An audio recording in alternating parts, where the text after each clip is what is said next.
My tale begins with that of another's. Medusa was once a beautiful maiden. She had devoted her life to be a virgin priestess of the goddess Athena. She was happy and thus never strayed from her path of virtue, no matter the temptation. This, of course, made her more desirable, and it made Athena jealous. Men always wanted what they couldn't have, and Medusa was someone they couldn't have. Athena didn't want to share the attention, so she watched, biding her time until Medusa made a mistake. But Medusa never made a mistake. She never did anything wrong. Instead, she was punished for that of Poseidon's entitlement. This pathetic excuse of a god had been wooing Medusa to no avail. When she didn't cave, he raped her. He grasped her neck and held her down on the stone cold floor of that she held most dear, the altar room.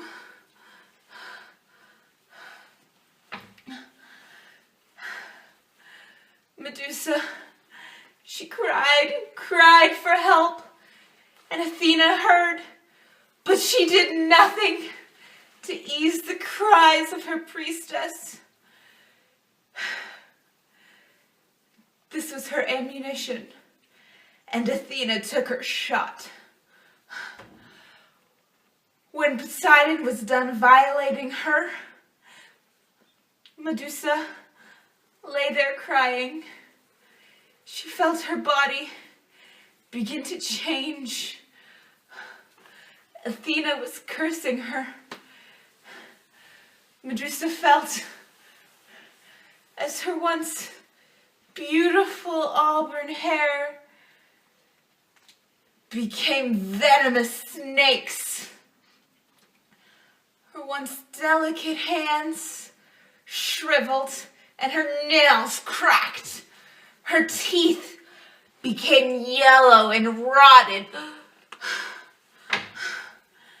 Everything once light and pure about Medusa became evil and dark. She was a monster now. She ran, holding her ripped robes, to her banished island, all alone.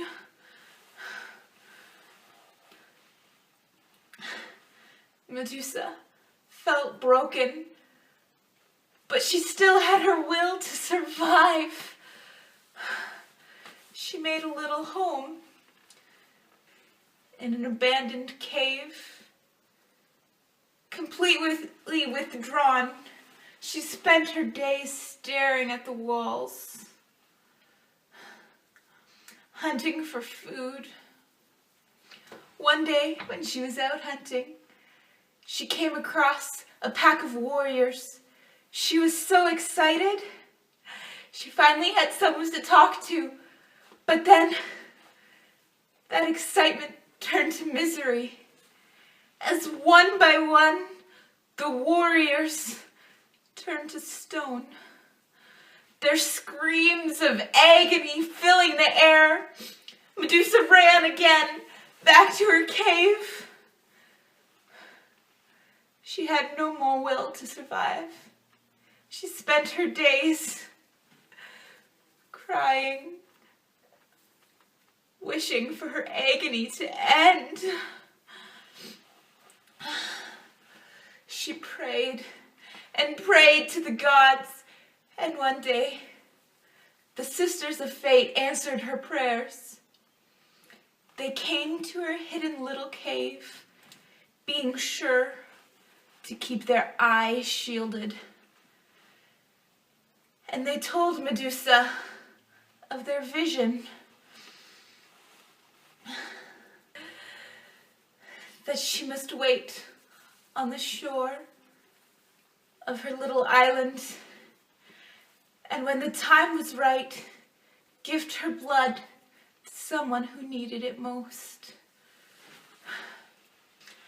The sister, Atropos, told Medusa that this life thread was not destined to be cut, instead to be tied into a knot, to start a new life, a new beginning.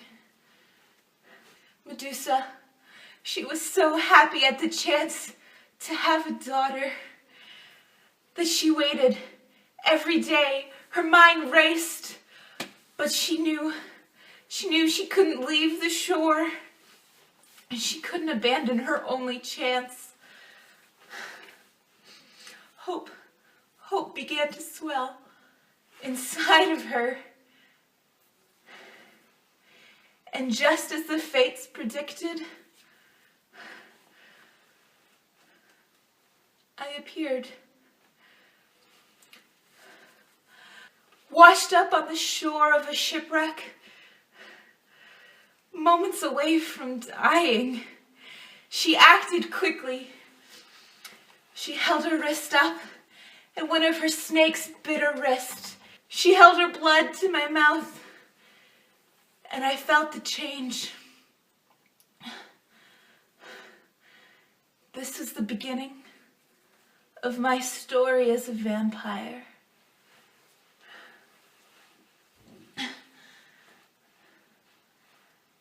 I don't remember much of being a human, just pieces here and there, a flash of a face that disappeared just as quickly.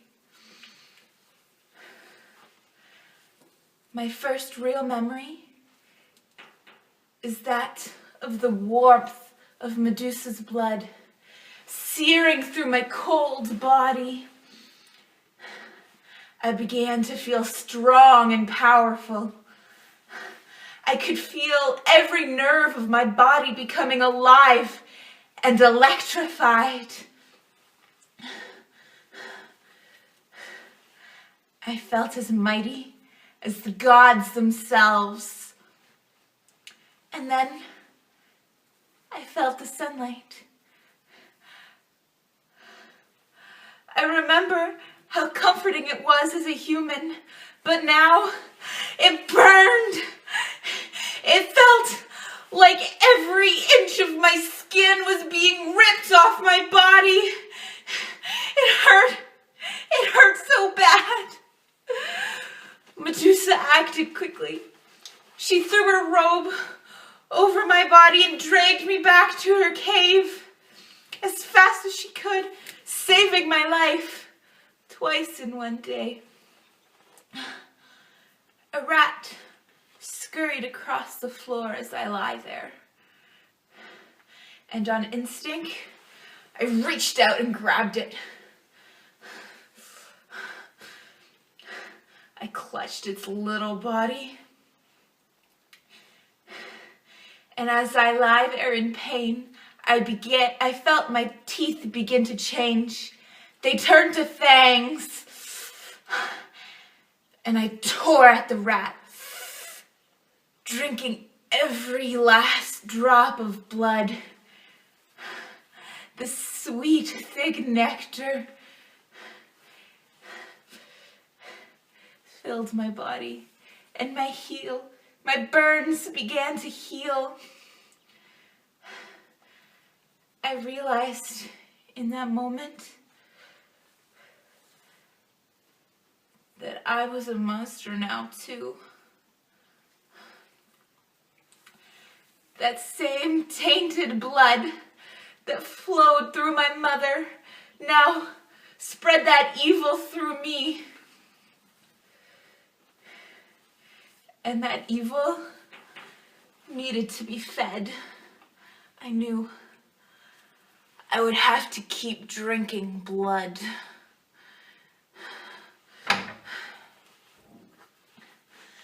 The next couple of years on the island were good. Medusa doted on me hand and foot. The fates never told her that only a cursed monster with her blood would be able to look upon her unharmed. I often wondered if she felt guilty for spreading the curse. I never dared to ask her, though. My mother was such a gentle soul. She was good. Even after all that had happened to her, she was not filled with hate. But I was. The day Perseus stepped onto our island is the day I unleashed my anger on the world. She was out in the daylight, picking berries for herself. She was defenseless when Perseus happened upon her with all the gifts of the gods. She couldn't do anything. And I couldn't save her. I couldn't go out in the sun and save her. And Perseus chopped off her head like an animal.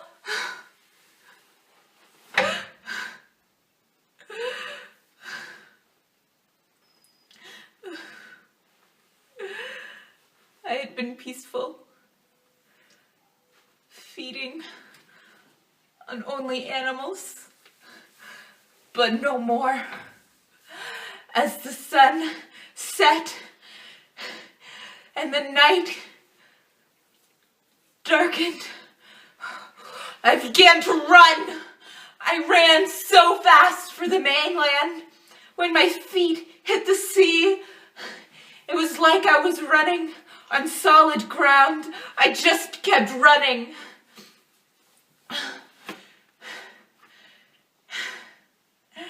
And as I reached the mainland, I began walking.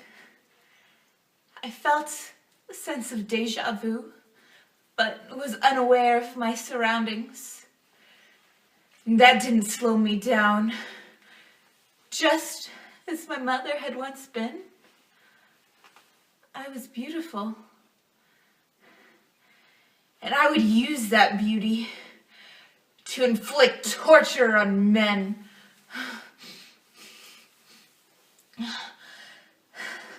The first man to hit on me was my first victim.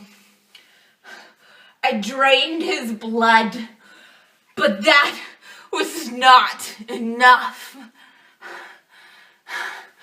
Just as my mother had done so long ago, I bit my wrist too. And I fed my blood to him, and I passed on this curse. Death wasn't good enough. Men had to suffer, and I did this routine every night.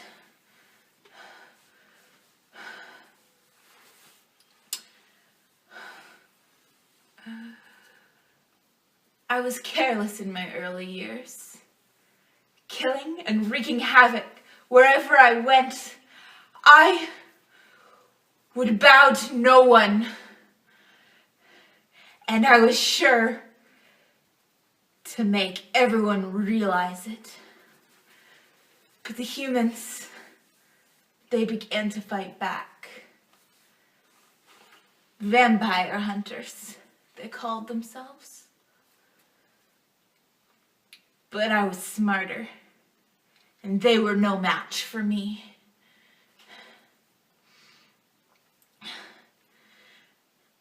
As centuries passed, the belief humans had in gods faded, and with it, their powers. I was the ultimate goddess of the night. But I was lonely. The anger from losing my mother was replaced with pain. The satisfaction I once held inflicting misery on men became dull. I was numb inside.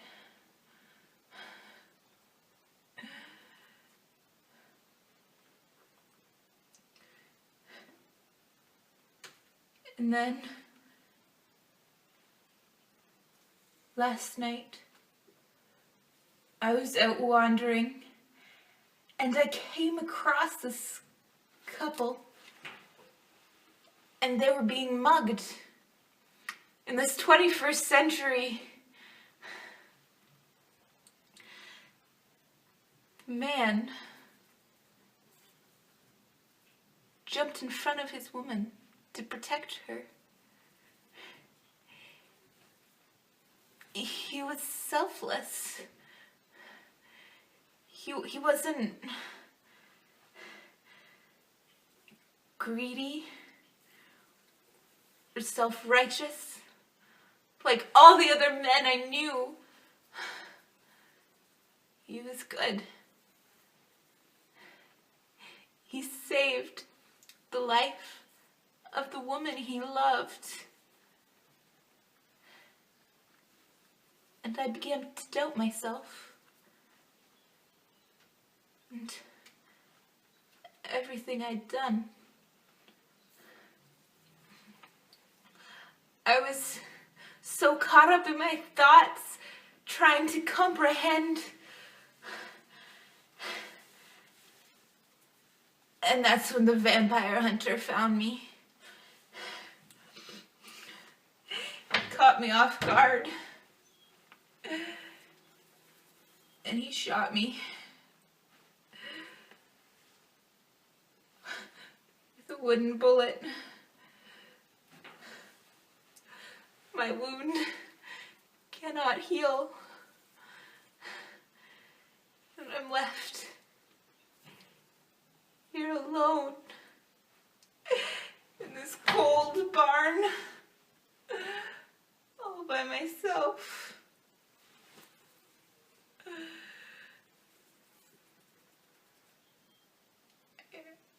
I could have had love. Maybe. Possibly. But now it's too late to know.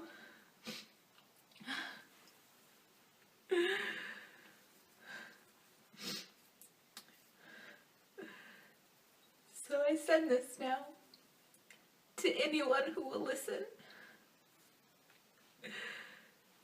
Don't waste your life.